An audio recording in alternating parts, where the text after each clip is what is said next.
Two trucks having sex. Two trucks having sex. My muscles involuntarily flex. Two trucks having sex. Two trucks having sex. My muscles involuntarily flex. Two pickup trucks making love. American made. Listen up, Autothoughts and Decepticons. You are listening to Prime Cuts, a nonlinear history of the Transformers franchise on television. I'm one of your hosts, Mara. I'm your other host, Audrey. And I have suddenly decided today, right now, immediately, that actually I think Audrey is a traitor.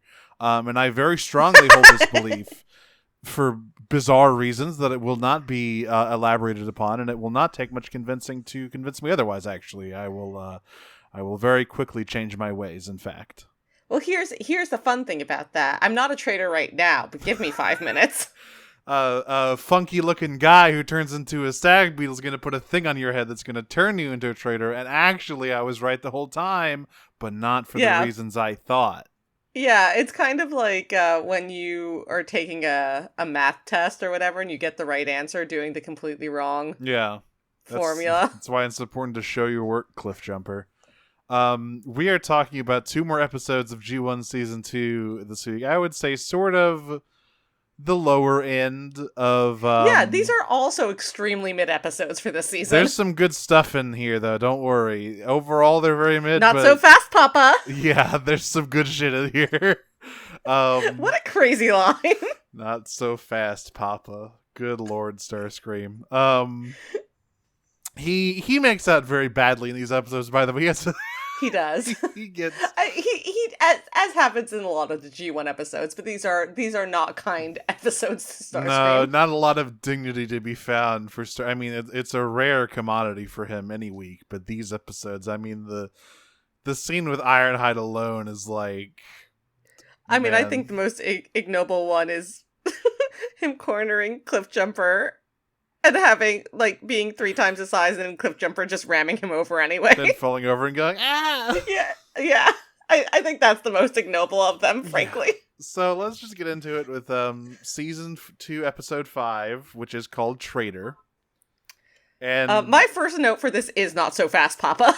Wow. Yeah, I mean, not a whole lot happens here. Thankfully, I wrote down the very important experimental energy research lab where 2 scientists are talking about how their experimental energy research has resulted in some experimental energy that could solve the energy crisis, but also it could blow up. And this, of course, it's kind of like 50-50 on how that works. Yeah, shakes out. and of course, this means that Starscream and Skywarp show up to steal it immediately because someone said the word energy, and that just sort of like it's like a Pavlovian response at this point. Yeah, it's their like not even sleeper agent activation phrase. It's just their awake agent. Yeah, they just show up. Activation If you say the word energy, they just like pop into existence above you. I mean, literally, because that's what Skywarp does. And they steal these electro cells. Megatron's there. He has Starscream blow up the lab with his gun form. I will say, it's like very impressive how many different forms of like mad scientists, generic mad scientists, they are able to like put into this show. Yeah, like on varying degrees of like morality scale, because like you got Dr. Arkeville who's just totally fucking. Right, I was about to sicko. say like the guy who did the electrocells is kind of like an Arkeville knockoff. He's like Arkeville's like he's not good cousin. Evil. Yeah, he's not evil, but, like, the design language is very similar. Yeah, every scientist is, similar to how every laborer wears a khaki shirt, jeans, and a hard hat. Every scientist has glasses, a lab coat, and some manner of, like, strange crazy hair. Crazy white hair. It's kind of like the Timothée Chalamet lookalike contest. Yeah. So, obviously, the plan here is to use the energy to do something. This one's really one of the more vague plans, Megatron. He just wants it because it's shiny, I think. They just want energy. Listen, they need to eat. And, Cliffjumper reports that they've built this thing out in the desert. And he says, yeah, it was on Mirage's patrol route, which he didn't say yesterday, which means he's a fucking traitor. And everyone's like, what? Hey. What I support Cliffjumper in this. Literally, my only note here. So this is, when do we get Not So Fast Papa? It's before this. No, it's after. It's when it's Is it? That's when he's stalking Mirage midway through the episode after he's doing his little trick. Because there's lots of everyone get ready for lots of misunderstandings. I very much support Cliffjumper in this. I think more people should just make wild accusations without any evidence. I think that's funny. See, obviously Bumblebee has sort of taken the mantle of like face of the franchise, right? But I have always been a big Cliffjumper fan. I think They're calling him the Red Bumblebee. Yeah, and it's really a disservice because G1 Cliffjumper being a violent, bloodthirsty, paranoid lunatic is always so much fun. Do you think he and like Red Alert fuck nasty? Oh yeah, their paranoid delusions? He and Mirage fuck nasty in this episode. We'll get there. That is true. My last note for this episode is just guys being dudes. And I think it's a shame that he's just become like guy who dies all the time. I need to read the Skybound stuff because he's in that. They pull an Uno reverse card and murder Bumblebee in the first issue, and Cliffjumper's the one who hangs around. So like that's cool. I like that. Anyway, he is convinced that Mirage is a traitor, and Optimus says, "I shut the fuck up. We have to deal with this. I don't care." Do you have? Yeah, Optimus is like, "Do you have any proof of this?" And Cliffjumper's like, "I just told you to prove. He should have found this thing." It's like, well, what if it wasn't there yesterday? And Optimus is like, "Okay, we're gonna table that. Yeah, thank you for your input, Cliffjumper. You're gonna have a talk with HR after this mission. Yeah, yeah. Go report to Jazz after this." Jazz is the HR guy. Wait, you think it's gonna be Prowl? No. Who do you think would be in charge of HR? I think Jazz is the only reasonable choice here. Yeah, Prowl's only there when someone's getting fired. That's the only time he shows up. So we cut over to this, big fucking whatchamacallit in the desert. And Starscream looks at this unstable energy transfer device with the unstable energy that's famously unstable, and he says, "Megatron, you're a big fucking wuss. We should just dump all the energy into the energon cubes right now." And Megatron says, "No, because it'll blow up." And Starscream says, "I think the Decepticons deserve to have a decisive leader." And he presses a button and then it blows up. It's like, well, he was decisive. From some perspectives, he wasn't wrong. And I really love this cut here. At first I thought that something was weird, but then when I rewatched it, I was like, okay, here we go. Because he does that. He gets knocked on his ass, and Megatron says, "You've meddled with me for the last time. It's time for you to fucking get what you deserve." And he points he points his fusion cannon at his head. Is like, and then the scene transitions like, oh my god, he's gonna die. He's gonna kill him. But that's when the Autobots attack, and we see, like, we cut over to Megatron still holding Starscream at gunpoint, and he just kind of forgets once the Autobots show up. Something more important is happening. He forgot. And this is where we learn that apparently the Insecticons are just, like, hanging out nearby. They're just, like, chilling, doing whatever the fuck it is they do when they're not with the other Decepticons. One thing I really do like about the G1, like, Decepticons is that they have so many weird little sub-factions. There's kind of, like... They all hate each other. Yeah, none of them like each other. They all hang out on their own. This is the issue with the Decepticons. It feels like in G1, every Decepticon is John Cena and Bumblebee. Yeah. Doesn't that raise any red flags for you? They call themselves Insecticons. Like, they're just... So they got the Insecticons. Later, like... The Combaticons will just have their own separate base. They don't hang out with everybody else. Like, everyone just sort of chills on their own. And, the Autobots have that too. The Dinobots are just sort of out doing their own thing. But the Insecticons get called in, and Megatron says, tell them we'll reward them handsomely for helping us. Mirage and Skywarp get into the worst fucking fight I've ever seen in my life.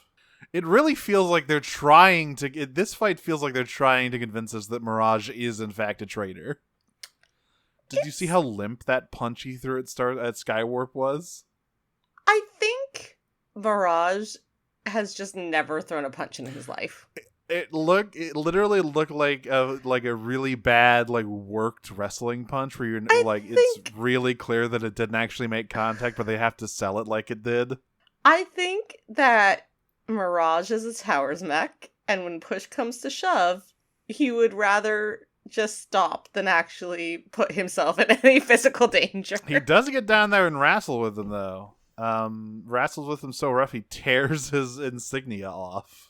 And it instantly turns into paper. Yeah, Isn't that cool? What is the texture? What is going on with this? It is like a metal shard in some shots, and then it crumples like fabric. Hey, what is this? Meanwhile, Starscream has Cliffjumper at gunpoint, and Cliffjumper goes, "Optimus Prime, hey, get him now!" And Starscream turns around and goes, "What?"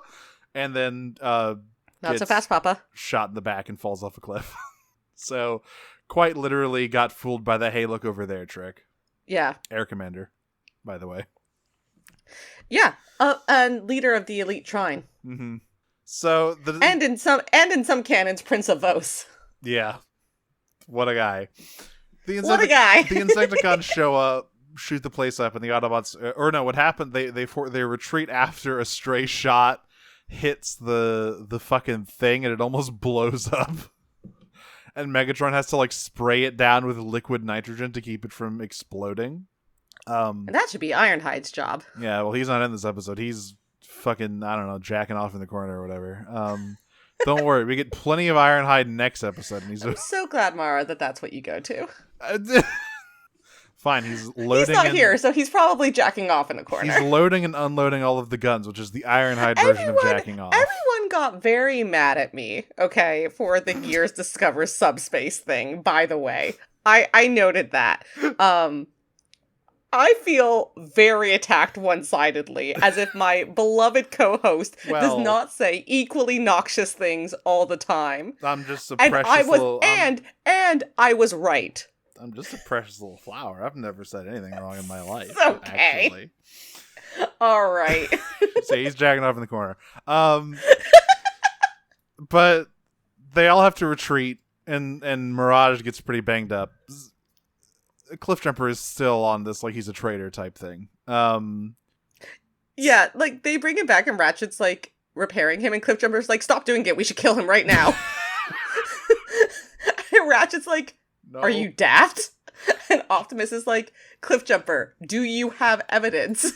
And Cliffjumper's yes, the evidence I've already given you. And Optimus is that's not evidence, you dumb motherfucker. We're gonna have another conversation with Jazz. Yeah. But Mirage... I fully support. Here's the thing. I think Cliffjumper's just a proletariat, and he's seeing his opportunity to kill the bourgeoisie, and I support him in that. That's right. He's just taking his opportunity. We cut over to the Insecticons. So Mirage is clutching the Decepticon signal. He's not willing to just sit and recover. He's got a plan. And we cut over to the Insecticons, and it's this. I love this scene because it's the three of them standing around staring down. This is a very Three Stooges scene. It is. They're standing around staring down at these two Energon cubes on the floor. And Bombshell goes, "What the fuck? All he gave us was 2 Energon cubes?"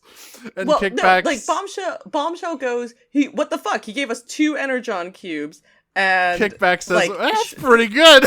Yeah, Kickback's that's 2 more Energon cubes than we had before. And Bombshell's you dumbass. Look at how much Energon he has. And then they get into an argument about it. And while they're arguing about it, Mirage steals those 2 Energon cubes and leaves the fabric or metal... whatever Decepticon brand from Skywarp on the floor. Can I just say, I think obviously the Insecticons are iconic. I do think Bombshell is easily the most interesting one. He's the only one who ever does anything. Bombshell's the only one with personality. Kickback and Shrapnel are whatever. Shrapnel has the weird repeating thing he does in the show. Yes. Where he's got that. Kickback is really just there. Kickback's like, hi, I have antennae. Yeah, that's great, man. Like, that's so cool. What do you do with those? I make cricket noises. Cool. Your friend over there looks like a fucking steampunk devil, and he mind controls people. Well, yeah. Yeah. But... Why does your friend over there look like horrible? Well. Yeah, Bombshell has the coolest design. He's got the cool powers. He's always doing schemes. I like him. But they are very easily tricked into believing that the Decepticons have stolen their measly Energon cubes back, which is a really funny idea. They have simple brains, Optimus. Yeah, I mean, Megatron says as much later, which is in a really funny exchange. Oh, yeah, no, that is actually my next note. I know this will be hard for you, Bombshell, but think. You gotta think, man. You gotta rub this. Incredible, like, that is an incredible line from G1 Megatron specifically. Yeah, you don't. I know this will be hard for you, Bombshell, but think. So Cliffjumper is out scouting, and he sees Mirage skulking around the Decepticon installation and leaving the Energon cubes. So of course he's like, I knew it. He's a traitor. He's giving them Energon cubes. I'm gonna kill him right now. And then, like, the Insecticons show up, and he's like, okay, I should alert the rest of the Autobots to this, but first I have to kill the traitor. And then he looks back and goes, what? He's gone. He's so fucking stupid. He's gone. How did he do that? Yeah, he's like, where did that traitor go? And then the Insecticons start fighting the Decepticons, and they're shooting at each other. And there's a really good moment here. So this is where Don't Even Think About It, Big Papa, or whatever comes from. Not so fast. Yeah, not so fast, Papa. Yeah, that's because Starscream finds Cliffjumper, and he says, not so fast, Papa. I don't think so, Daddy. I was like not even really paying attention. Like I was looking something up and while he watching. Sideswiped by I don't think so, Papa. And I heard I don't think so, Papa, and suddenly I was so hyper focused on what was happening in this episode because that was such a crazy out of left field line. Case of voice, I love the way you call me Big Papa. To come out of Chris Lotta's mouth. So he very quickly misses a shot and gets tackled by the tiny, tiny car that Cliffjumper turns into. And Megatron goes, what the fuck was that? What were you shooting at? And Starscream says, an Autobot spy. And Megatron's like, well, you fucking missed, didn't you? Well, I'm not gonna miss this one. And they see Mirage peeking out from behind a rock, so they both shoot at him. They both miss. They shoot at the Insecticons, who are also shooting at Mirage. Everyone gets confused. My favorite part of this is Megatron goes, you missed again. Yeah. And Starscream's like, you also missed. Really good. Incredible. I howled at that line. That was so good. You also missed. The fucking dipshit brigade over here. These are the first and second in command of the Decepticons. How have the Autobots not kicked their asses at this point? I know the answer is because the Autobots are also as stupid. So everyone starts fighting. Cliffjumper has at this point gone off to report the Insecticons and also Mirage being a traitor. Mirage. Everybody was normal fighting non-racist Rift. And so, but Mirage is trying to sneak away invisible style, but he gets caught by Shrapnel's. You see his name is Shrapnel. He has a shrapnel attack, so he gets hit by Shrapnel. And Bombshell's like, wait, who's this? Bombshell's like, wait, I have an incredible idea. Check this shit out. Yo, free Autobot slave. Anybody gonna finish this? Here's something interesting. So, like, last week we identified one of, like, the core kinks of this season as being, like, a transformation kink. There's a lot of Autobot slaves in this season. A lot of mind control and hypnosis. A lot of Autobot slaves. And if I may be so bold to say, Mirage discovers subspace. All right, well. You're not better than me. You're not better than me. I am everyone's precious little flower. I can do no wrong. I can say that Ironhide's jorking in the corner and I don't get any repercussions. But they mind control Mirage. You're not better than me. And instantly have him shoot Thundercrack or Skywarp, which is really funny. Yeah, but, so, like, this is all, like, Mirage's plan is incredibly stupid, which it makes it even more remarkable that it actually kind of works. yeah. Like, but again, everyone in this show is incredibly stupid, so that's kind of par for the course, isn't it? Because they accidentally hit the Insecticons while they were shooting at Mirage, the Insecticons are like, fuck the Autobots, we don't care about them anymore, we're gonna kill all the Decepticons. And then they all go, everyone was normal fighting again. Mm-hmm. Not racist riff. This is when Megatron corners Bombshell. I know this will be difficult for you, Bombshell. Yeah, and he sees Mirage and he says, wait a minute, who the fuck is that? and Bombshell's like, well, you stole our Energon cubes. He's like, okay, listen, man. Why would I do that?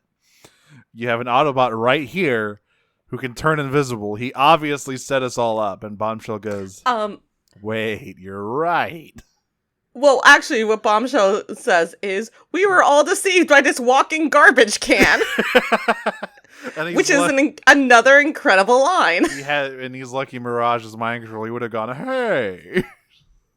Hey, I'm from a finer class than you are. But they hatch a plan. So Cliffjumper goes back to Optimus and he says, I have super duper proof now. I saw Mirage delivering Energon cubes to the Decepticons, and also the Insecticons are there. And Optimus goes, okay, well, I'll still want to hear Mirage's side of the story, okay? But we'll go and investigate anyway.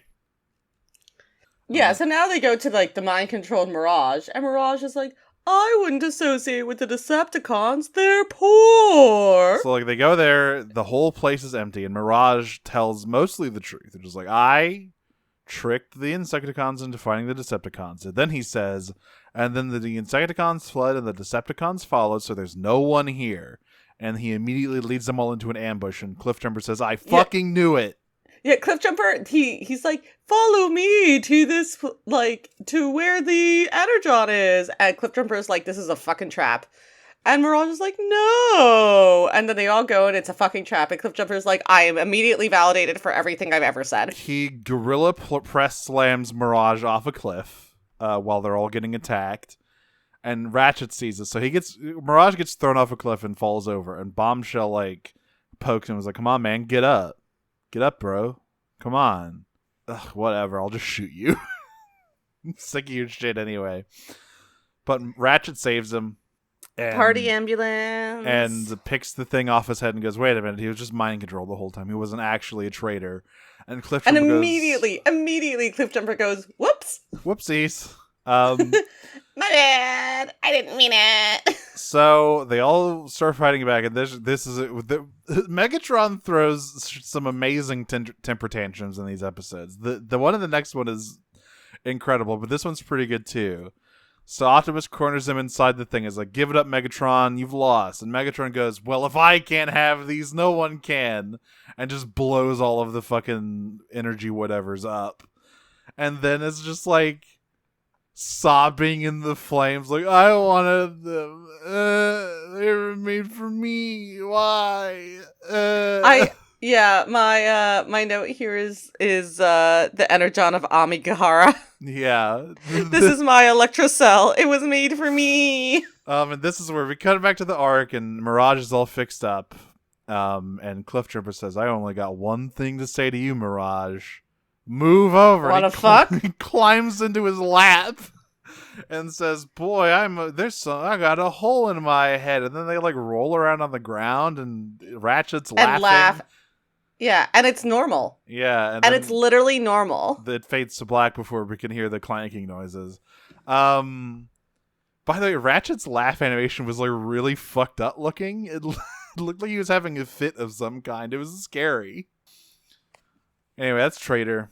Mirage and Cliffjumper fuck nasty on the floor of the Ark in front of Teletrain 1 and Ratchet. Time for the Immobilizer.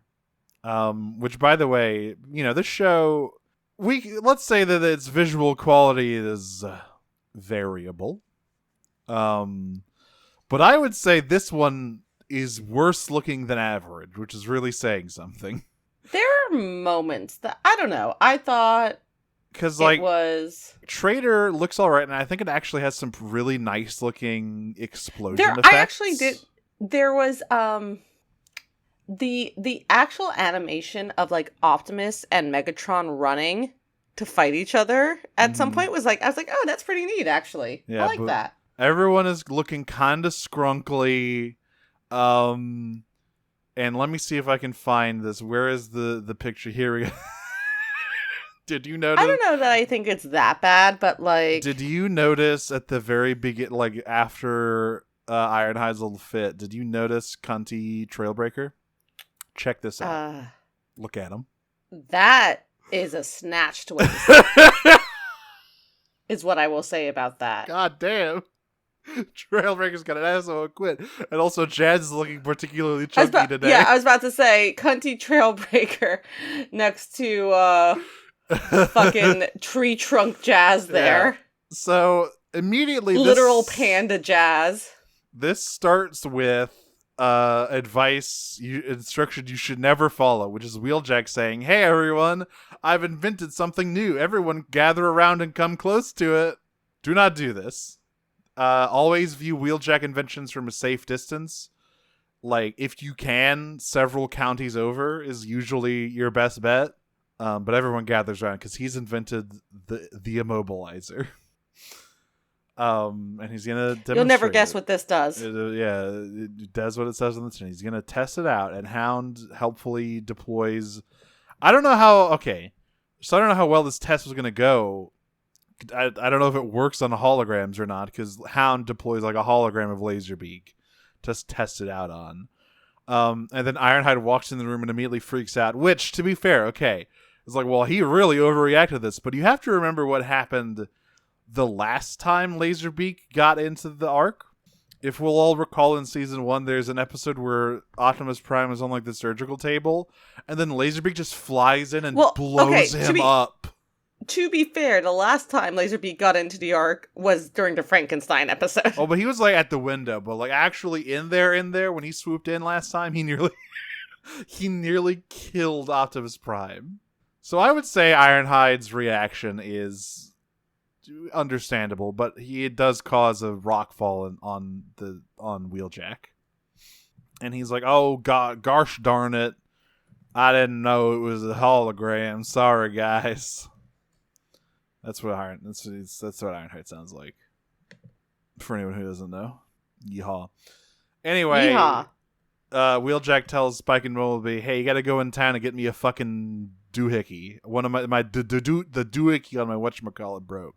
You gotta go to the doohickey store." And it's like, okay, so whatever this thing is, it has a component you can just like go to Best Buy and get. All right, Wheeljack. Yeah, but only if you don't get distracted by arcades first. Which, of course, Bumblebee and Spike immediately do. Bumblebee's at a fucking arcade machine. Everyone's like, "Wow!" Before we get to this, one of my favorite moments of animation in this episode is a kid going absolutely bonkers on a machine. Yes. In there's like this opening, like this oh god, what is the name for a shot that like sets a scene? Establishing shot. This establishing shot just has this kid going absolutely ham on an arcade machine. And it's great. He is fucking lit up on Mountain Dew and he's ready to go. But yeah, Bumblebee's gaming, and then somebody comes up to Spike, and it's a cute girl, and she says, "Hey, could you introduce me to your Autobot friend? I would love to get to know Bumblebee." And Spike is like, this is why Carly is a girl after my own heart. Yeah, I love, like, every other line out of her is like, wait, is she actually just hanging around Spike so she can fuck like the Autobots? Is that what's going on? Yeah, here? she's not quite as bold as Astoria is. or Jack's mom. Or I wore my good okay, I'm not well. I wore my good shoes for this. And I wore pumps and everything, or whatever that line is. So, but yeah, Spike immediately gets. I was gonna say Raoul. Yeah, we'll get to him. Raoul and Trax. Hey, you want some good old fashioned robot human yaoi? There you go. So Spike immediately gets jealous and says, actually, Bumblebee, we should be doing what we came to do. We should leave. So he leaves. He gets he gets pulled over by a cop because the cop thinks he's underage driving. So he's old enough to work on an oil derrick, but too young to drive. I'm telling you, he's 16. I think we've established that he actually is 16, and that it's just child labor violations. And he says, "Oh, don't worry, officer. My car is sentient." And the cop says, "What are you talking about?" And then Bumblebee transforms. He's like, "No, see, he's right." And he's starting to explain, like, what an Autobot is, and then Ravage just jumps out of a fucking alleyway and starts mauling him. It's incredible. Yeah, and Spike is like, what the fuck? Where did Ravage come from? Why was he here? Yeah, he's like, he looks at the cup, he's like, give me your jumper cables right now. What the fuck? So presumably Sideway just told him to go hang out in the city and wait for an Autobot to show up. Because I don't think he would know that anything was happening. But yeah, Spike shocks him with jumper cables. I mean, they know that they were getting this thing, right? Not yet.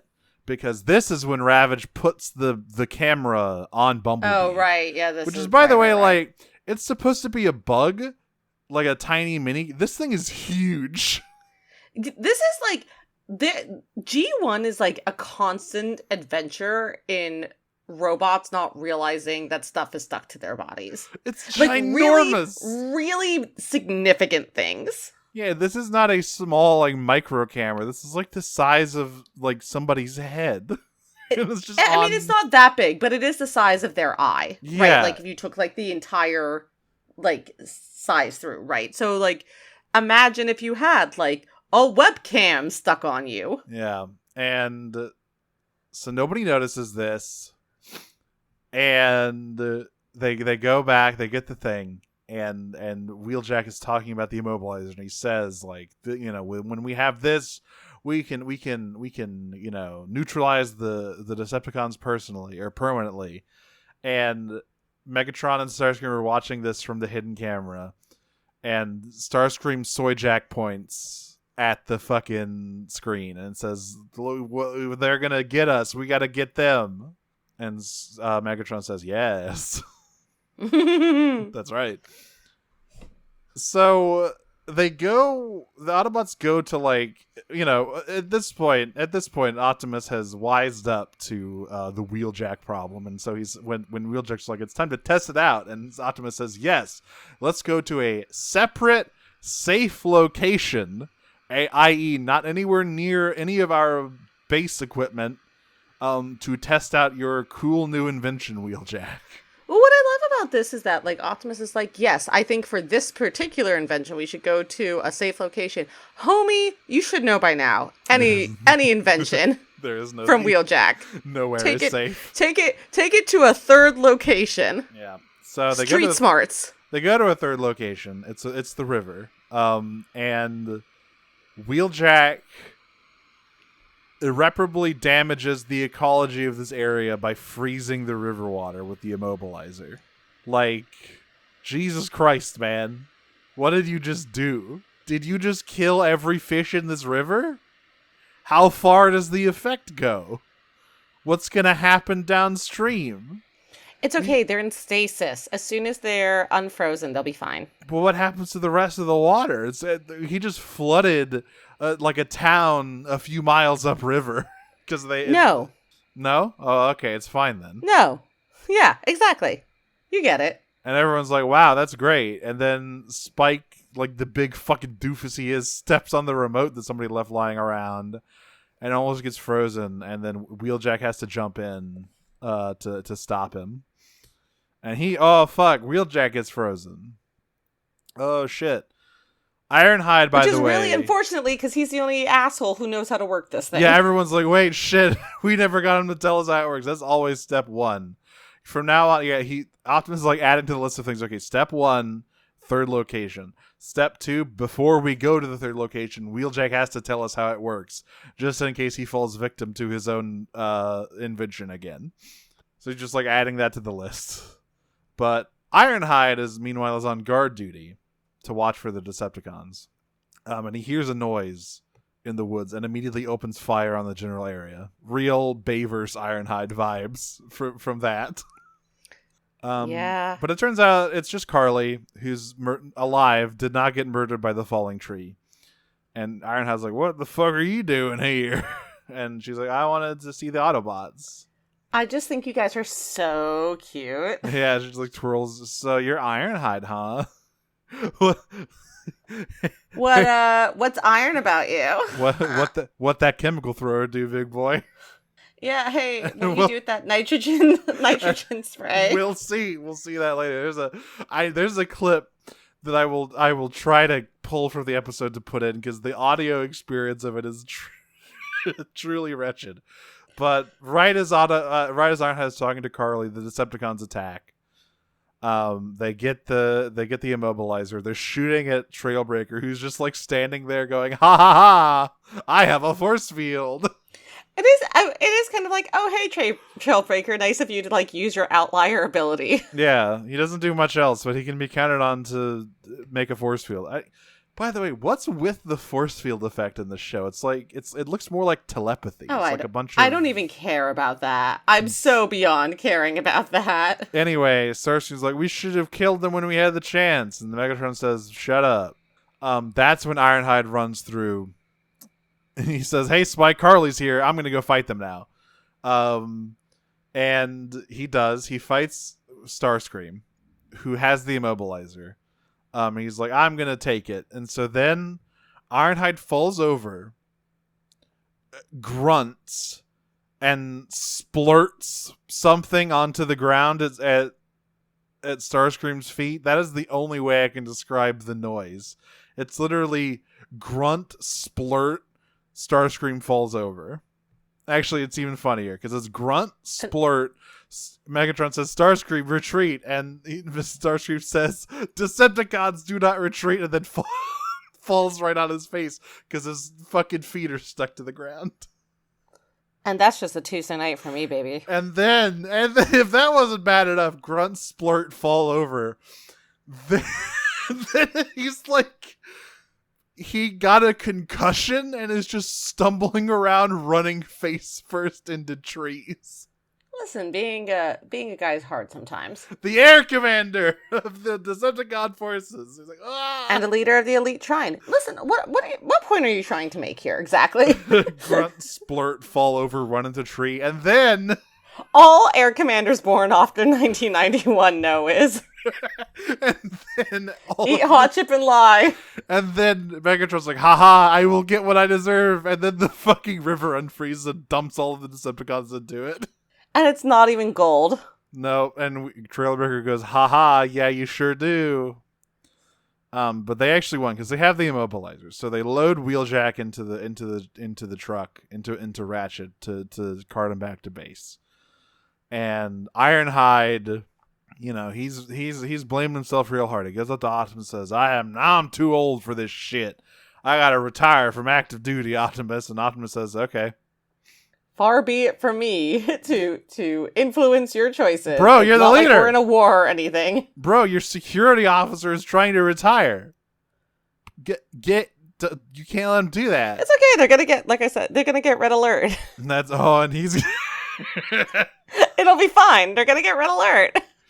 Also, he'll be a great security officer. Carly's here because she meets up with Spike and she says, "Hey, can I come to the secret Autobot base?" And he goes, "Yeah, sure, why not?"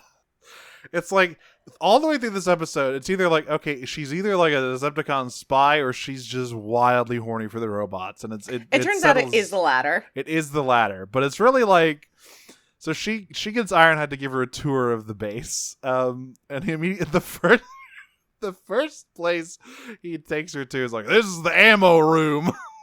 I sure wish we didn't have this room full of explosives, but you gotta have them. And she goes, wow, that barrel is so big. Can you lift that? And Ironhide goes, yep, and then moves on. Yeah, but there's a really good one because he's like, I wish we could just pacify the Decepticons or whatever. And Carly says, yeah, I wish someone would go down to their undersea base and pacify them. And we're like, wait, how do you know about that? What? I get, like, the amount of knowledge about the Cybertronians that is just part of the cultural zeitgeist in Wildly G1 different.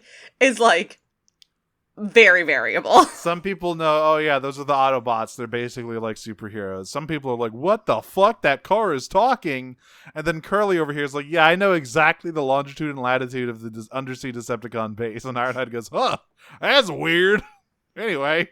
Would you like to share with the class? Nah, I'm just joking. I shouldn't involve civilians. What? And then she steals a grenade and puts it in her pocket and drives off. By the way, her car is really cool. She's got like a pink muscle car.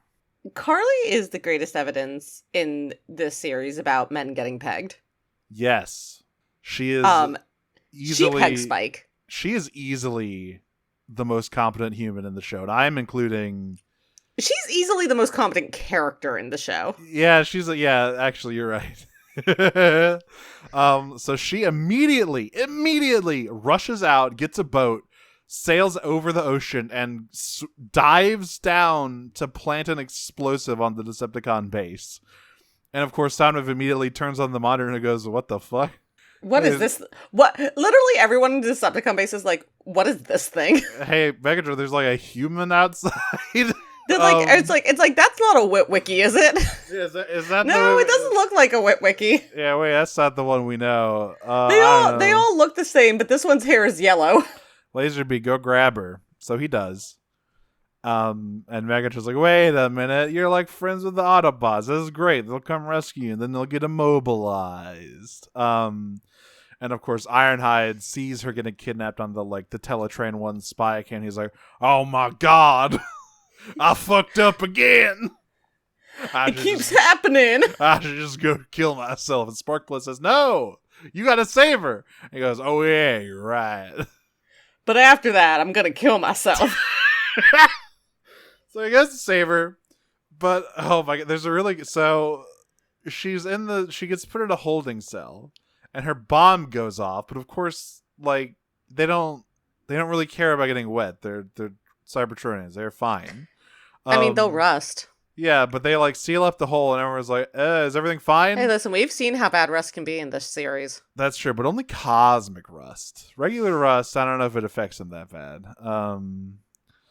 But they're like, okay, everything is fine. The only leak is inside the human's holding cell. And Megatron goes, great, let's all stand around and watch her drown. And they do. It is kind of goated of him, I'm not gonna lie. He's just standing there grinning, watching her desperately claw at the walls. Yeah. It's complete sicko shit. Absolutely fucking crazy. I love it. Then when the water fills the room, he's like, all right, everyone back to work, show's over. Great. Amazing stuff. But Ironhide gets her out of there. But oh no, right when they're about to leave, watch out, Ironhide, he gets immobilized. Also, Wheeljack is free now. He gets de-immobilized because it's temporary, but the Decepticons have figured out how to make it permanent. But so Ironhide gets immobilized, and all of the other Autobots are fighting, but they're getting immobilized. And I just want to say, I think it was so nice of Megatron to let Soundwave's terrible little son hold the immobilizer remote. Is that because the remote's so small that only his tiny hands could use it? I mean, probably. Rumble! I'm sure, have tiny baby hands! I'm sure Megatron's first choice was actually Laserbeak. Yeah, but then he's like, damn it. My most trusted soldier has no opposable thumbs. Yeah.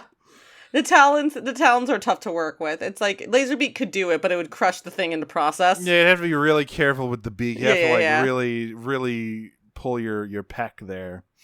Oh, by the way, Skyfire makes a completely non-speaking bus-only appearance. He's cooked. He's fucking done. I was so sad about it. He may as well be just a normal plane. He now has the same amount of personality and effect on the story as that guy who pulled Cliffjumper out of the canyon in the first episode. I was gonna say it's Teletran 1. Yeah, and now Teletran 1 talks sometimes. Now Teletran 1 has gained sentience, is therefore more of an important character than Skyfire, who has lost his. Yeah, he lost it. He's just a bus now. He's just a bipedal bus, and isn't that just tragic? And he can't even complain about it like Astro Train does. Like, he just has no fucking... Or Octane. Yeah. He just has no fucking, like... Oh, I can't wait for the triple changers. God, we're getting to so many great characters this season. We're gonna see Blitzwing learn about football. It's gonna be great. But everyone's getting immobilized, and Carly says, "Actually, I know exactly how to reverse it. Braun, you gotta dig me under there because you have a drill that you can use, apparently." And Braun says, "Okay," and it's really easy. All she does is plug the positive cable into the negative port, and the negative cable into the positive port. And that turns it from an immobilizer into a remobilizer. Kids, never believe that you can't have a career in STEM. She reverses the polarities. It's possible for all of us. That's right. And so everyone starts getting re-immobilized. There's a really, really funny scene where, like, Rumble's tapping the rubber like, nothing's happening. And then Prime just blasts him. He just gets fucking tossed off frame. I howled laughing when I saw that. G1 Optimus is one of the funniest characters, genuinely, to ever have been created. It's literally never not funny when Rumble, like, falls over or gets shot. There's just something, like, inherently, like, amusing about that. There is something about, like, the very 80s ideal of a hero about Optimus that makes him extremely funny. Yeah. He's like a sort of... It's like you have to do the right thing, but you actually don't need to be nice about it. You can be kind of a bitch about it all the time. And that's really what G1 Optimus is about. He's like the sort of, like, 80s Hulk Hogan-esque, like, take your vitamins, say your prayers, but also he will fucking get you. Yeah. But Ironhide grabs the immobilizer, and Megatron's like, "No, mine!" It's like, mine! Literally, he whines. I took it! No, I want it! And then Ironhide smashes it, and he goes, "No. I'm Frank leaving." Welker really did some remarkable work during these tantrums. "I'm leaving. I'm not playing with you anymore." Like, that's literally the energy it has. It's incredible. Yeah, crying up to Unicron, Mom! He literally, like waves his fists around ineffectually like a fucking 5-year-old. Yes, he does. I forgot about that. Fuck. He's mine. Like, I watched these episodes yesterday because of my schedule, so I forgot about that. Like, goddamn, maybe Starscream would be better. I mean, he wouldn't be any less pathetic, but, like... Here's the thing, Starscream may not be better, but he probably wouldn't be worse. No, it's really hard to get a downgrade. I think they should. I think if they actually married and co-led, they would do a good job. But my God, it would be a terrible, terrible relationship. But it would work. They would conquer the galaxy. But the divorce would be legendary. It's really the war is just their divorce that they're taking out on everyone else. It's really funny to think about the G1 Megatron. Whenever something goes wrong, he just throws a tantrum and whines, and then you think like, oh well, in like fucking 20 years or whatever, Galvatron's gonna be here, and whenever something goes wrong for him, he just turns and tears the nearest sweep's head off. Yeah, Scourge, where are you? Make another one. Scourge, birth another one. Make another one of you. It's not how it works. Yeah. Hey, Scourge, come here. Are you gonna rip my head off? No, I promise. Come here. Rips his head off. I love G1 Galvatron.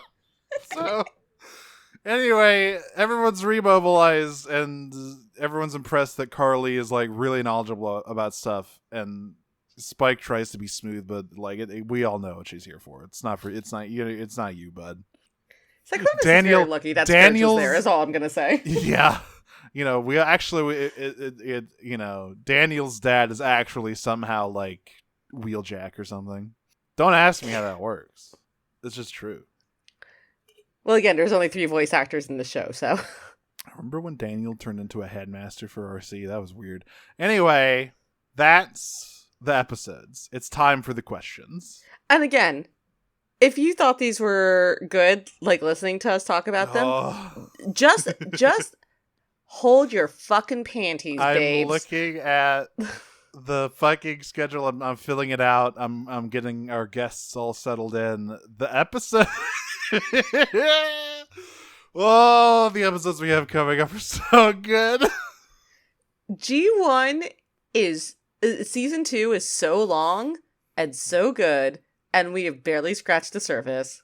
Like these are these are just basically season 1 episodes. Same cast, similar vibe. Yeah. You don't know Yeah. yet. These are so mid. All right, questions. Coil, resident Autobot rail cannon, asks, what part of Skywarp did Mirage rip off that has cloth-like physics? I wish I could tell you.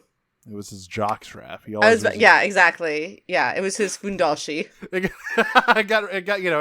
That fight got really involved. Yeah, you know, the Decepticon brand tramp stamp. Is Carly brave, stupid, or insane? She's just really competent and brave. Yeah.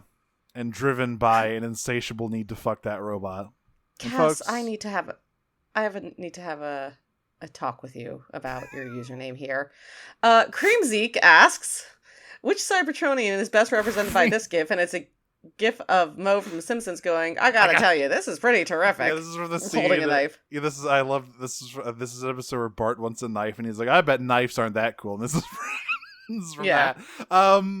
God, this to me is it's one of the scavengers for sure. This is like, I feel like this is Misfire. Yeah, I'm glad we had the same thought. And he will somehow miss stabbing people. I don't know how it works, but he does. Sabrina asks, if you had to assemble a team of Cybertron's greatest scientists to solve this kind of problem, like Cybertron's moon is gonna crash into the planet, who would be on the team? How did Wheeljack cause the moon to put it in the first place? Well, I'm glad we're all on the same page that it is Wheeljack's fault. If it's not Shockwave's fault, it's Wheeljack's fault. Wheeljack would be on the team to make it right. Yeah. I mean, Perceptor? Yeah, you need Perceptor. You need someone who knows physics. Perceptor and Brainstorm. You do regrettably probably need to get Shockwave on there. And, like, Starscream. Yeah. Like, this is the team that's going to save Cybertron. Like, and Skyfire. Yeah. Absolutely. Jetfire. Like those are...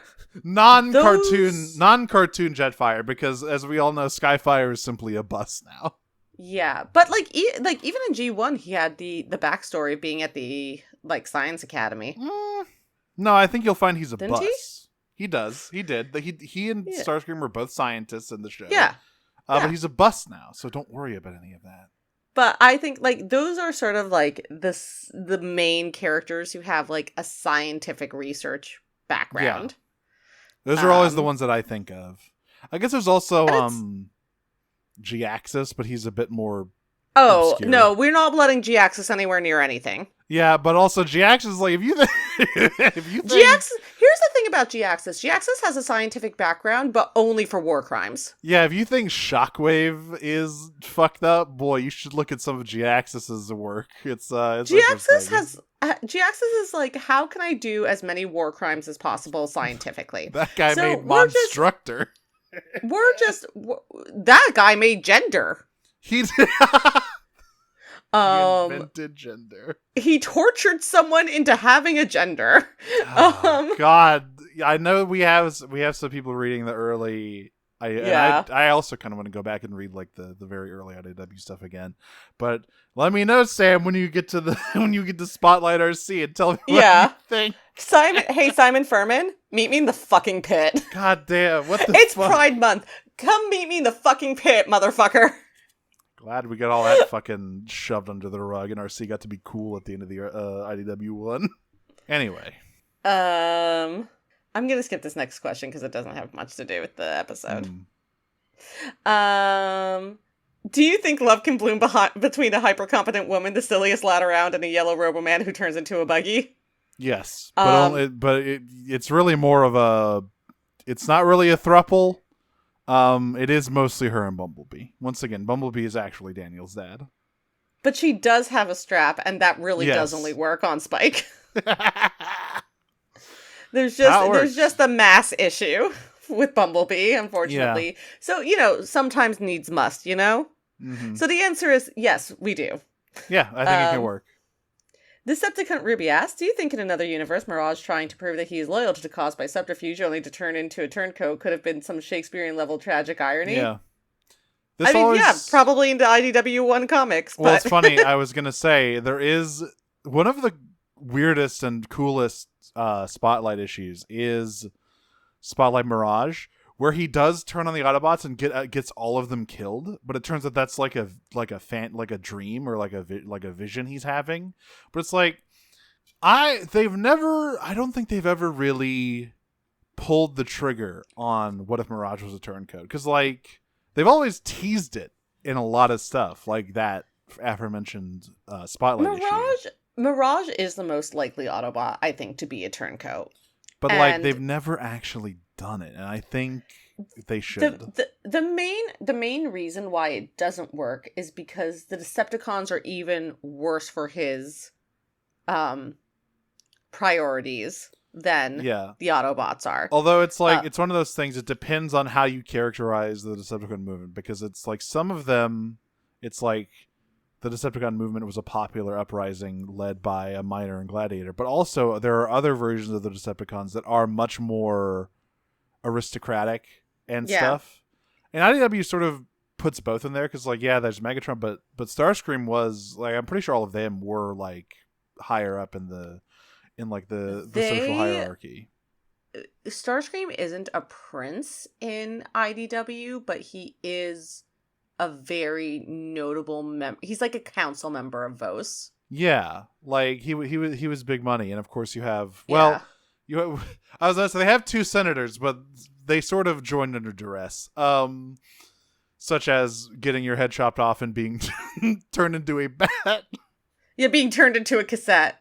Being turned into a bat that is funny. Then turned into a cassette. To be fair, if you didn't want to be turned into a bat, you shouldn't have the name Rat Bat. Yeah, man. Sort of nominative determinism going on here. Yeah. Hey, and that's what the Senate was all about, right? That's right. Hey, you functionist assholes want to be on that shit? Well, guess what? Your name's Rat Bat, bitch. Welcome to being a bat. You rat. That's also a rat. That's also a cassette. Get in his chest, asshole. But yeah, I think that would be an interesting angle. That would be a fun story. But they've never really committed that far yet, and I would like them to at some point. And I'm gonna skip this next question because I haven't actually watched 0079. Neither have I.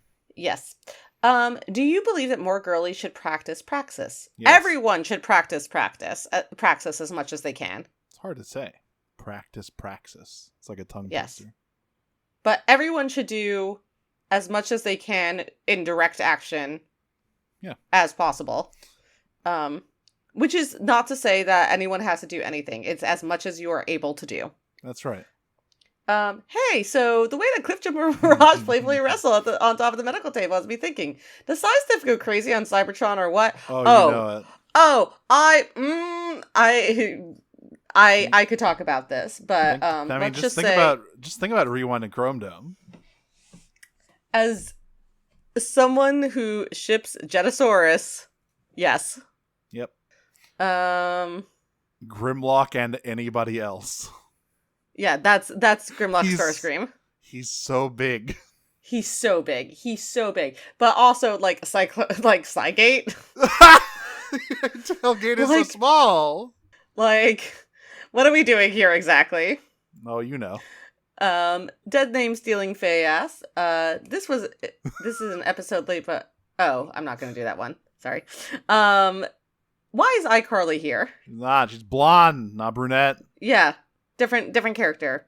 How is Cliffjumper's knife collection? Is he maintaining them correctly? Has he been taking them out for walks and tucking them in at night like a good knife dad? Oh, yes. He's got a very large knife collection, and he's very eager to use it on that filthy Traitor Mirage. And it's the only thing he puts his actual effort into. Yeah. Someone goes into his quarters like, hey, man, whoa, okay. That's a lot of knives, man. What are your preferred imposter strat in Among Us? Okay, so I've played Among Us exactly once. It was for a Moonshot stream, where we all played green characters, and I was Peridot Steven Universe. Mm-hmm. I'd never played before. I immediately got stuck with the imposter, and I managed to win by faking ignorance of how the game was played, basically. That's incredible. I was like, they were like, I saw like Audrey following me into the thing. It's like, I don't know what I'm doing. This is my first time I've ever played this game. That's a powerful strat. That's that. How well did it work? Did you? I won. Did you fucking wow. I won.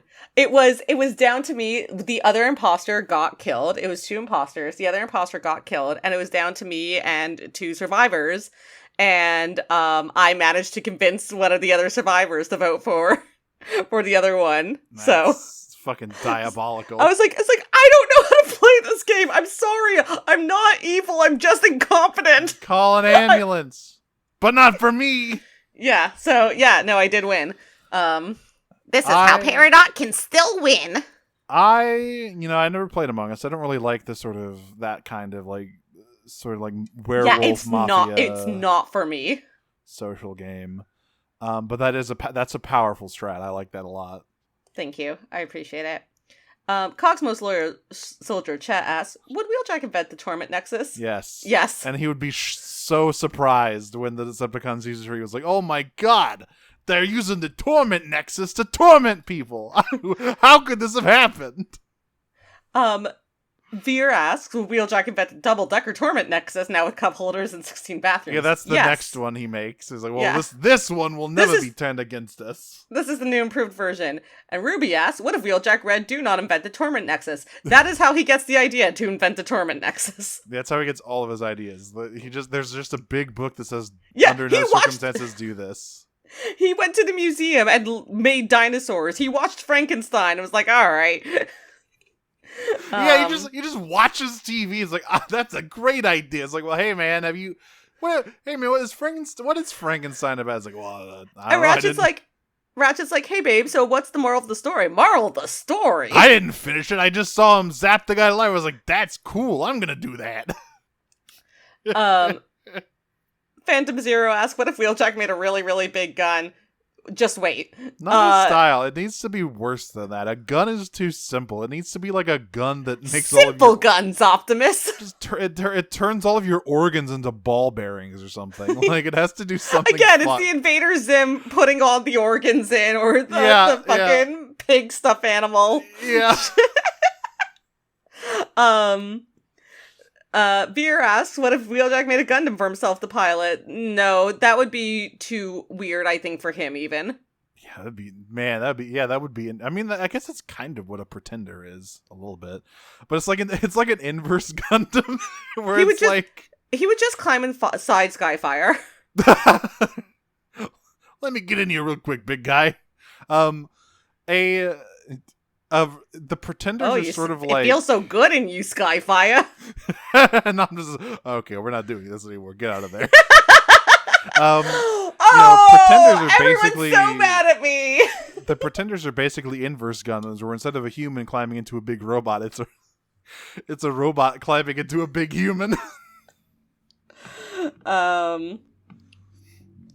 Chet asks, what dangerous internet challenges would Cliffjumper do? Literally any of them. All of them! But the one that would bring him down would be the cinnamon challenge. he would like gulp an entire barrel of cinnamon and like die immediately. It would be the mummy's curse. They have to. They like literally had to like lock TikTok on his phone because he was just getting too many ideas. Are the Insecticons more trouble than they're worth? Since nearly every time they show up, they also end up causing problems for Decepticons as well. It really feels like that, doesn't it? I mean, again, like that is sort of the thing about all the Decepticon subgroups. But the Insecticons especially are like, okay, so what do you get out of letting them hang around? 1, they're weird. 2, they're gross.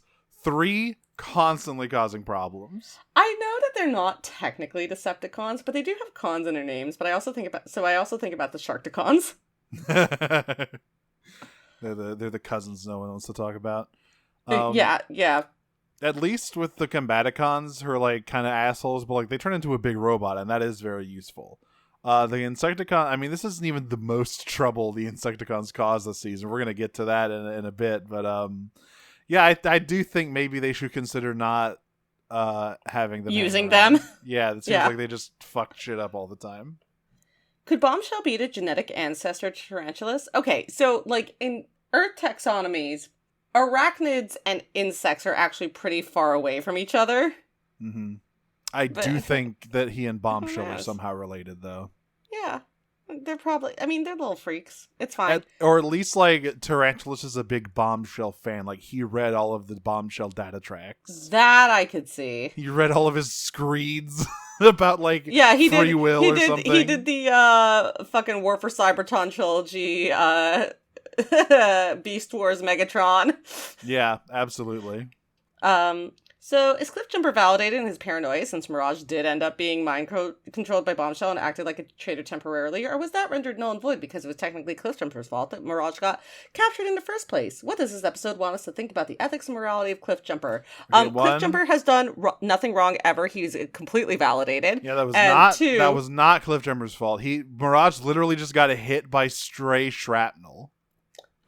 No one was wrong, but Cliffjumper was particularly right, is what I will say. Yes. And this show doesn't want you to think about ethics or morality ever at all. It wants you to think about going to the store and buying Mirage. What if Carly was... And then you have them, like, you mash them together and make them kiss, like, at the end of this episode. Yeah. What if Carly was the sole main human character and Spike didn't exist? What if the world was made of pudding? What a world. But beautiful pudding. A beautiful wish. And yet, we're fucking stuck with Captain Idiot. And our final question is from Geist. How often do you think Cliffjumper goes full paranoia and accuses another Autobot of being a traitor? Once a month? Once a week? Even more often than that? I think whenever, like, the mood takes him. Judging from Optimus's reaction, this is not the first time this has happened, and it will not be the last. My guess is that, you know, it happens more often when it's his time of the month. Speaking from experience. I just, like, whenever somebody, like, if somebody leaves the toilet seat up or whatever, he's a traitor! Somebody doesn't close the bread up when they put it up, Decepticon traitor. It is an interesting question, though. Do we think Cybertronians have an estrus cycle? Well, you would know more about that than I do. You've read the literature. That's true. I've written a thesis. We've been Prime Cuts, folks. You can find us on Twitter. No, you can't find us on Twitter at all. No. You can find us on Blue Sky at Prime Cuts Pod. We're also on the Noise Space Network at noisepace.xyz. I'm Audrey. You can find me on Tumblr and Blue Sky, Optimum on Prime. That's my funny robot internet joke. You can also listen to the other podcasts I do, Cod Pot of Greed, which is about Yu-Gi-Oh! We are about to be on break now that we have finished season 5. We have a wrap-up episode, but now that we finished 5Ds, we have a wrap-up episode, but then we'll be on break for most of the summer. I've been cast in a radio drama called The Disappearances of Lydia Fontaine, for which I'm also a script editor, which is in active production at the moment. And I am working on a project for the Moonshot Network as well, which I will have more information about later. I also do Star Trek themed drag, including this weekend. I have a show that's going on. If you want to know more about that, you can follow my drag account, Maxwell Warp, on Instagram. I'm Mara. You can follow me on Blue Sky at marawyvern.biscuit.social and on Tumblr at Cyclones with a 5 at the end of it. All my other stuff is currently on cooldown, but it'll be back at some point.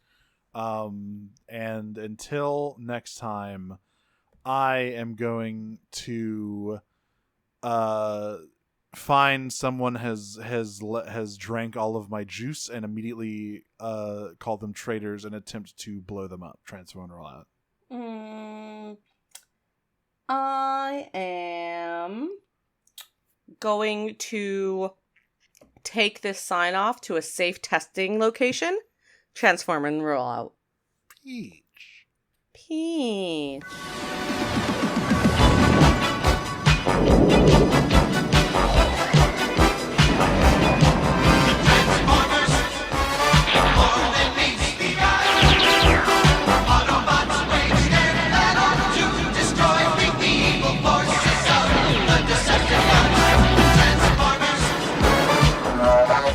Sky.